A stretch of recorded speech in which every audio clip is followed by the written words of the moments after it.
I see Shannon is there with you too, maybe on a different Zoom. Oh, I see you both now. Okay. Did you both do an intro?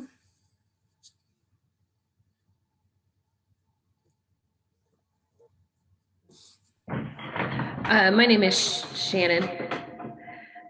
You have to turn your volume on. She, her, hers. I'm parent to Matthew, and he'll introduce himself. We've lived in Kansas his whole life.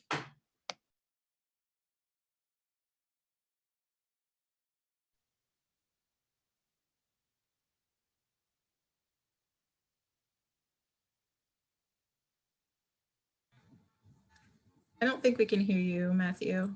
I'm not sure. Is it just me or can everybody not hear? No. Shannon or Matthew, just let me know when Matthew's ready and we'll come back for an intro. I think he did it, but maybe there was a speaker issue. So hold on. Let me be able to hear anything. Okay, one sec. Let me try.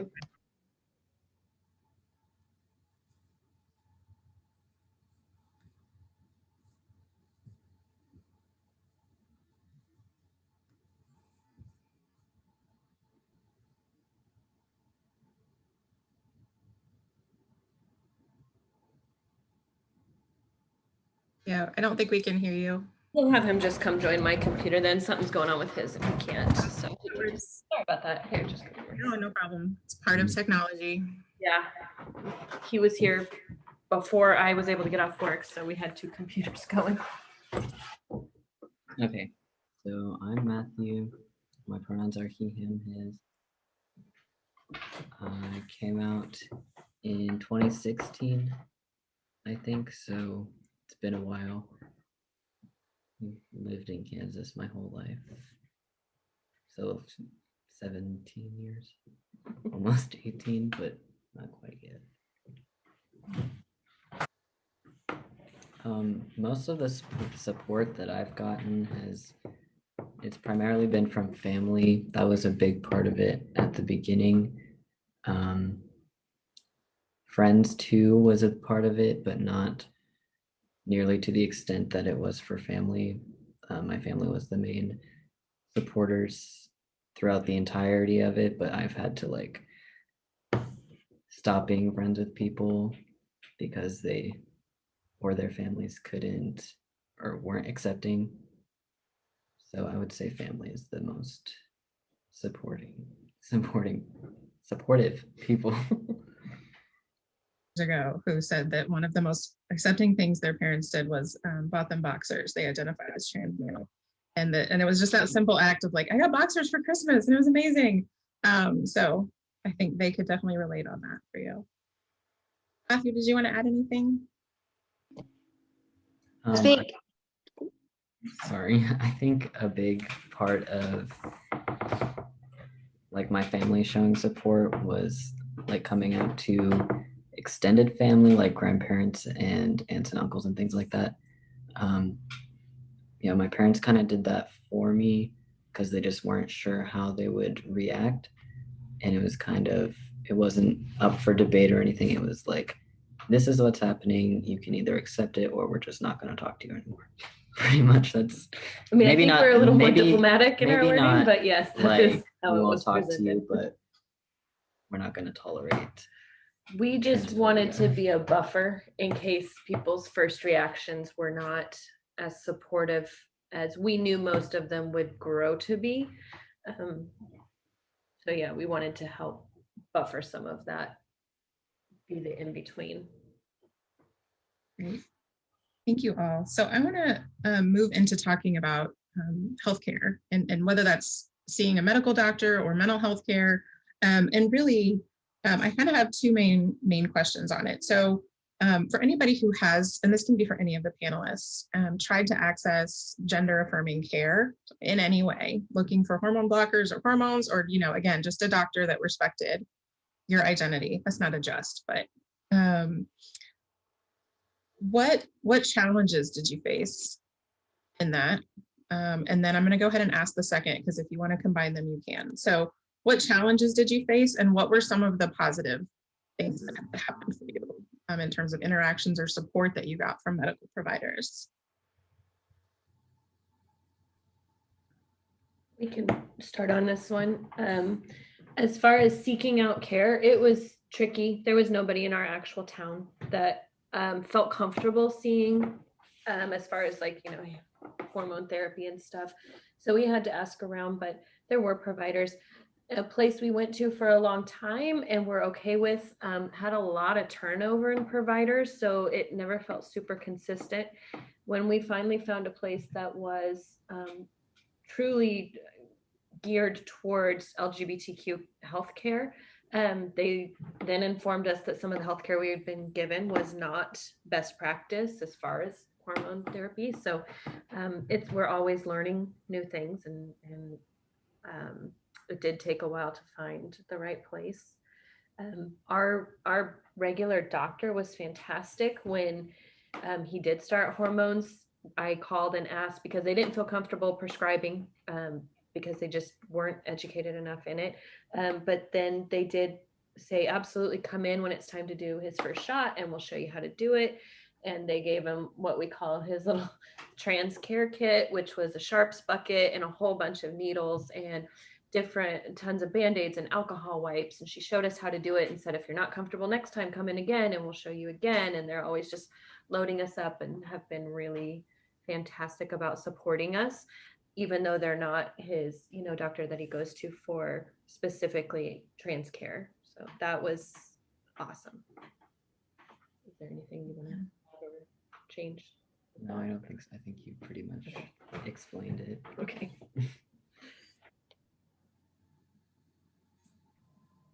We communicate a lot together about this stuff because I can't protect him from everybody and everything out there, and that sucks. I hate that. So we communicate a lot, and we've had one family member that has been a struggle, and so anytime I respond, we respond together. We build our response together. We workshop it back and forth until I know that he's comfortable with the things I'm saying to this person, that I'm conveying everything, and following his lead. And I ask a lot of questions because I'm, pretty new to the trans world and everything that's going on in it. So I just try to, follow his lead and ask questions. And I try to be a buffer when I can. I'm happy to do some of the talking at school, but also his coming out has also been his coming out of his shell. He was always pretty shy, and he has taken on massive advocacy roles for himself and for others since coming out. So it's been pretty great watching him take over some of those things we used to buffer and help him with and do it himself. When he came back from his first day of high school, he's like, I went ahead and just emailed all my counselors and all the principals and let them know what was going on. Because at first he wasn't sure that that's the route he was going to go. And so he just did it. And so it's fun to see him grow in that way. Thank you. Like, as advocates, right, there are things that we can do with any privileges that we hold, or the acceptance, and I'm talking about mostly around the parents, right? And those of us in the community, to then advocate for youth who don't have that, right? Is that kind of what you're getting at? Another panelist that wants to speak on this. Sorry, I think I cut you off, Shannon. I was just going to add something. I'm a middle school teacher in a Title I school, the largest in the state. And so I do a lot of little things. I definitely see what you're saying. I have kids that change when they come to school, their clothing, their hair, their makeup, and then change before they leave again. And that can't be out at home. And so I do a lot of stuff as a teacher outside of this, stickers on my cup, pins on my lanyard, different things like that, just to give them little clues and signs of where a safe space is. Most of my peers, teacher wise, are pretty great and open, and as a district we do a fairly good job of it. But anything you can do for all those other kids that don't have that support absolutely is integral for them.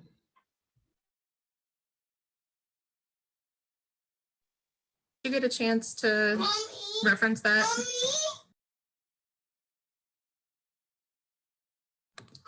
Delaney, I'm going to let you take over for a minute. Okay, thank you.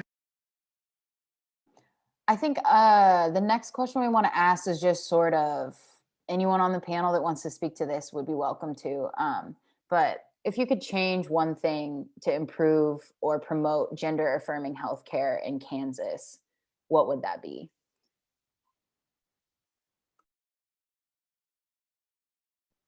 Well, first we need to change the legislature, but the one thing that I would like to say, I mean, we've had, like I said, we've always had a good experience, and it's been a choice that we've been able to seek out and find healthcare that's affirmative and helps him. He has a primary care physician that was great and was trans friendly, but the concern that I always have is, well, what happens if we have to take him to the emergency room?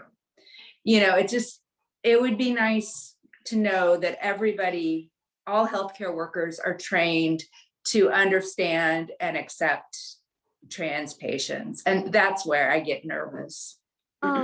Something that I think should change is that the entire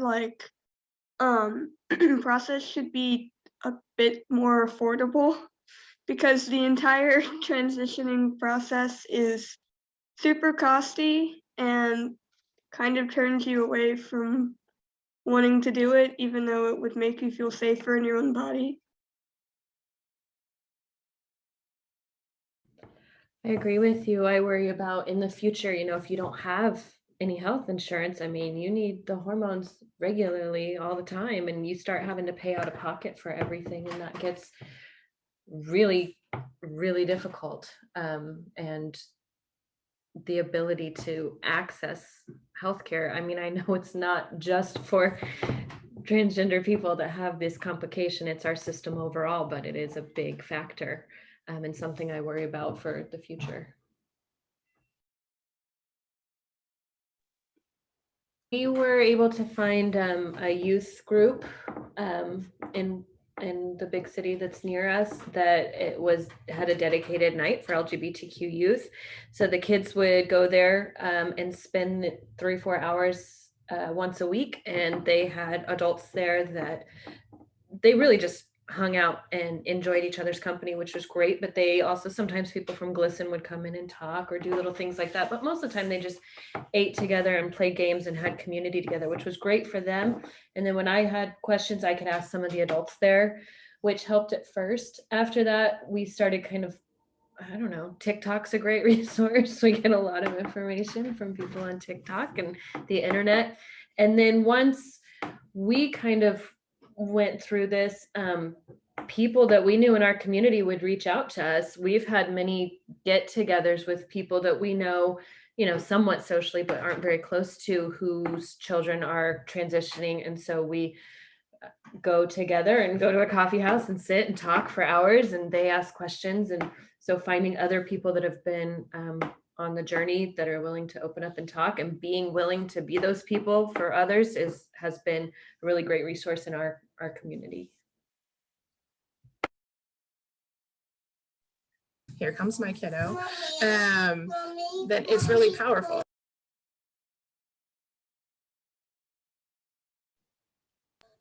We are on the roller coaster of when are you going to be done? So soon. Thank you all for saying hi. She's wearing a rainbow dress today, but you can't see because I've got my background up. So, and I will just flag that we did have another question specifically for the youth in the Q&A, if we have time to address that. Go ahead, Delaney, do you want to ask it? Yeah, for sure. There was just one more question that got brought up, and this is another one of those, like, if you have one thing to say. So I know that's always hard to answer. So sorry I'm putting y'all on the spot. But the question was, if there's one thing that you would want to tell your medical or mental health care provider, what would it be? Just about your experiences, anything along those lines. What comes to mind there, if any of the youth want to chime in? Well, I've had bad experiences with counselors about my transition. And so I would want anyone who is supposed to be a professional for helping with any type of mental troubles for a high school student to be more accepting of trans students. Like, that should be a requirement for you to have a job there.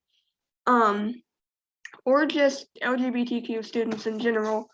I was having trouble with my teachers not using my pronouns, and my counselor told me, I accept you, but you do still have a very cute little feminine body. And I was just very taken aback. Like, how was that supposed to help me feel better?